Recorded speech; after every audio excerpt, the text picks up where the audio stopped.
All right, I'm in my cold plunge. Look, going in, I got my leggings on and I got my socks on because otherwise I freeze. I got 6 minutes, was my last one. I want to show you guys my thermometer.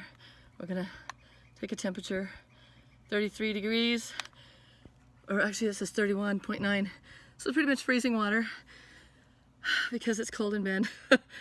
And so I just sit in here for 6 minutes. Well, actually, my last one was 6 minutes. Right now, I just finished with a 5-mile run, so right now I'm not feeling really anything.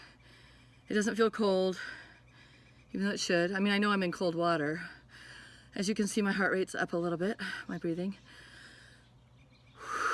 I don't like to get my arms in because my elbows start to freeze pretty quickly, but I do want to get my shoulders, like I want to lean back in this tub so that my shoulders can get in because that helps with, because I have a little shoulder injury. But basically, I'm just sitting in here with my cool little wool socks on because my toes get the coldest of all.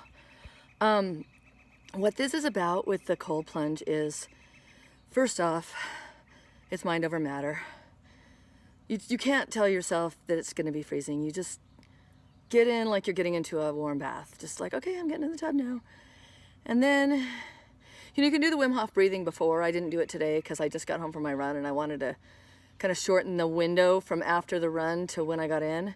You're supposed to do it within 30 minutes, but I had, it was a group run, so we met for coffee, so I waited till, it's probably been like an hour since I finished my run.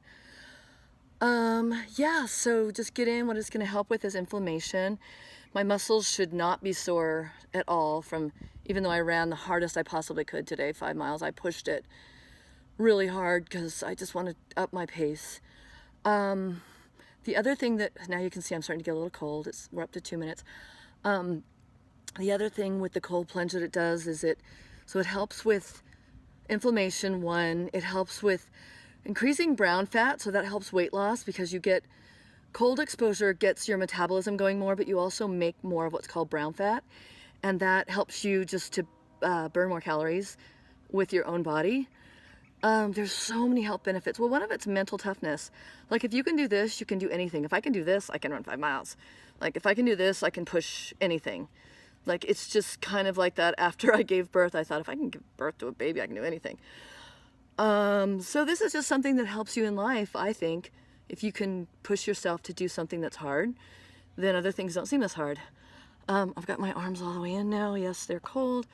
So the key to this is when you first start, you want to start with just like a minute. This is my 4th day. Yesterday was my 3rd day and I got up to 6 minutes. But don't push it like if you can't breathe. Like I can breathe fine.